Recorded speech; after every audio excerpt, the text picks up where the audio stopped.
Boa tarde, meu nome é Lidia Roberta e eu vou apresentar o meu projeto de dissertação de mestrado, meu pré-projeto. O pré-projeto é comparação de placas e emaranhados na doença de Alzheimer através da histologia da imunohistoquímica. Ele está sendo orientado pela professora Manuela Figueroa e está sendo co-orientado pelo professor Roberto José Vieira. Faz parte da linha de pesquisa de modelos fisiológicos e imunológicos. Então, o fenômeno do envelhecimento, ele veio mudando o perfil populacional através da melhora das condições médicas, melhora do sanitarismo e melhora da qualidade de vida da população. Com isso, essa população teve uma maior expectativa de vida e uma maior longevidade. Dados do IBGE apontam que a população de idosos em 1980 era cerca de 6%. Já em 2011, esse número aumentou para 10% e estima-se que haja um aumento de 87,4% de 2010 para 2030 e um aumento de 298% de 2030 para 2050. Tudo isso culminando com cerca de 52 milhões de brasileiros idosos. Esses brasileiros idosos, eles estão na população de risco para as doenças críticas, que são doenças neurodegenerativas, que o principal fator de risco seria a idade. Entre essas doenças, a demência está bastante presente. Segundo a OMS, essas demências, elas acometem os indivíduos, principalmente acima de 65 anos, indivíduos mais idosos. E os seus números trazem que existe cerca de 35 milhões de pacientes portadores com demências e que em 2030 esse número subirá para 65 milhões e em 2050 esse número subirá para 115 milhões. A principal demência desses pacientes é a demência causada pela doença de Alzheimer, que compõe cerca de 60% a 70% dessas demências totais. A doença de Alzheimer é uma doença típica do idoso. Sua prevalência é cerca de 5% aos 65 anos, sendo que ela dobra a cada 5 anos. E que 30% dos doentes idosos com mais de 50 anos possuem doença de Alzheimer. É uma doença com início insidioso e clínico, com declínio progressivo e reversível de algumas funções intelectuais, principalmente a memória, mas outras também são observadas, como por exemplo, as deficiências da orientação do tempo e do espaço, deficiências no distúrbio de linguagem, deficiências na comunicação, na incapacidade de realizar atividades de vida diária, entre outros. Esses pacientes, eles culminam com distúrbios comportamentais como agressividade, alucinações, hiperatividade, irritabilidade e depressão. Algumas anormalidades histopatológicas são observadas no cérebro desses pacientes com doença de Alzheimer. Entre elas, a perda neuronal, as placas sinis, que são acúmulos da proteína beta-amiloide, a atrofia cerebral difusa e os emaranhados neurofibrilares. As placas sinis e os emaranhados neurofibrilares culminam com perda neuronal e levam à atrofia cerebral. Essas alterações, elas são encontradas nas diversas regiões cerebrais e todas essas alterações levam à redução de sua capacidade de realizar as sinapses. Uma coisa que é observada, um dado que a gente obtém em vários artigos e vários estudos, é que essas mesmas anormalidades histopatológicas, elas estão presentes nos pacientes com doença de Alzheimer, mas elas podem estar presentes também em indivíduos idosos normais, que não possuem nenhum daqueles sinais e sintomas da doença de Alzheimer. Então aqui a gente pode observar nas figuras, a proteína tau, ela é uma proteína que faz parte do microtúbulo do neurônio e ao atingir a sua forma hiperfosforilada, seja pelo envelhecimento normal, por alterações enzimáticas ou por mutações devido a esse envelhecimento, essa proteína ela fica hiperfosforilada, se torna insolúvel e agregam-se, formando esses emaranhados neurofibrilares, que se depositam na região cortical. E essa deposição dos emaranhados neurofibrilares impede as sinapses entre os neurônios, causando morte neuronal e atrofia cerebral.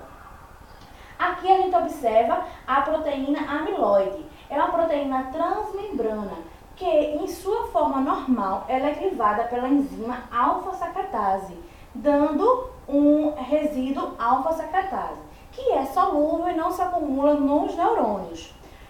Em sua forma mutada ou em algumas alterações genéticas, os pacientes, eles, ao invés de clivar a proteína amiloide pela alfa-secretase, eles clivam agora pela enzima beta-secretase e pela gama-secretase, dando a proteína beta-secretase. E essas proteínas, elas se acumulam nos neurônios, causando morte neuronal. Elas são responsáveis pelas placas senis. Aqui nessa outra figura, a gente observa um cérebro normal e um cérebro evoluindo para a atrofia, que é observada nesses pacientes com doença de Alzheimer devido a esses emaranhados neurofibrilares na região cortical e devido às placas senis nos neurônios.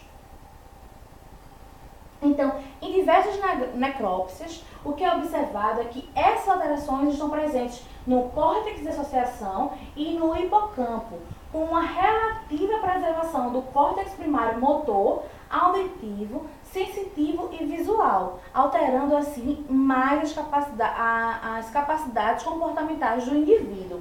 Então, na fase inicial, o que é observado é uma preservação da memória remota, da marcha e das capacidades motoras visuais.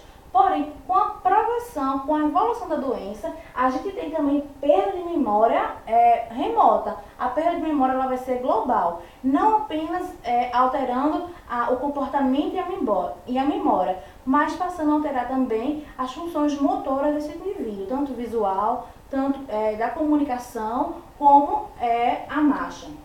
Então, a doença de Alzheimer avançada, a gente vai ter apraxia, agnosia e afasia. Dificuldades na fala, dificuldades no caminhar, dificuldades no conhecimento, entre outros. Ela é uma doença multifatores determinantes, então ela tem várias causas, sendo que as suas principais é o envelhecimento cerebral, a idade e o fator genético. Existem alguns estudos que já mostram, já comprovam que existem mutações genéticas que levam a uma maior deposição das proteínas beta-amiloide que eu falei anteriormente, assim como os emaranhados que formam aquelas placas. O diagnóstico, ele definitivo, é apenas com exame anatomopatológico. Porém, para não precisar do exame anatomopatológico, esse diagnóstico ele pode ser possível ou provável através de exame clínico, de exame neuropatológico e de alguns exames de imagem que mostram as atrofias cerebrais. Então, muitos avanços já vêm sendo mostrados na literatura, porém ainda existe escassez de um melhor diagnóstico para o paciente com doença de Alzheimer. Então, ainda não está bem esclarecido. A justificativa do nosso estudo é justamente baseada no processo de envelhecimento populacional, com mais pacientes, com mais indivíduos chegando a essa idade crítica para doenças neurodegenerativas, os impactos dessa doença neurodegenerativa, pois traz incapacidade física e comportamental para esses pacientes e que não existem técnicas fidedignas para que a gente possa fazer um bom diagnóstico. Por isso, a relevância do presente estudo se dá pela contribuição na análise do método de coloração mais eficiente para observar as placas senis e os emaranhados neurofibrilares e assim reduzir os casos de doenças subdiagnosticadas, pois muitos pacientes, ao passar pela necrópsias, muitos indivíduos ao passar pela necrópsia, eles não são diagnosticados corretamente, pois é observado algumas alterações que não são compatíveis com doença de Alzheimer e muitas vezes, pela técnica correta, a gente pode fazer o diagnóstico correto. O objetivo geral vai ser analisar, através da histologia e da imunistoquímica, a presença de emaranhados neurofibrilares e placas sinis em hipocampo de pacientes portadores de doença de Alzheimer. Na verdade, indivíduos portadores de doença de Alzheimer, pois nós vamos pegar o hipocampo de todos esses pacientes que foram necropsiados e a gente vai aplicar a histologia convencional e a imunistoquímica, buscando achar os emaranhados e as placas sinis.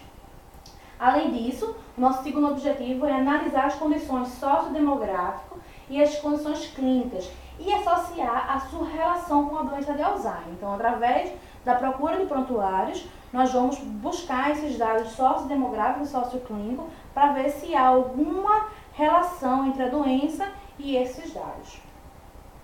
Os nossos objetivos específicos em pacientes portadores de doença de Alzheimer, nós vamos descrever a população de estudo segundo as características amostrais e clínicas através de análise de prontuários, identificar o número de placas sinis através da histologia convencional, identificar o número de emaranhados neurofibrilares através da histologia, identificar o número médio de placas sinis através da imunistoquímica com uso de anticorpo específico, identificar o número médio de emaranhados neurofibrilares através da imunistoquímica também com uso de anticorpo específico e comparar através da histologia e imunistoquímica a presença de emaranhados neurofibrilares e de placas sinis.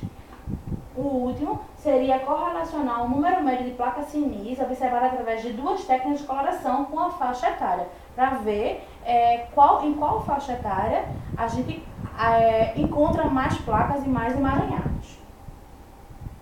As nossas hipóteses para os nossos dois objetivos gerais nossa H0. A imunistoquímica é mais sensível à identificação de placas sinis e emaranhados neurofibrilares, e a histologia, que é a histologia convencional.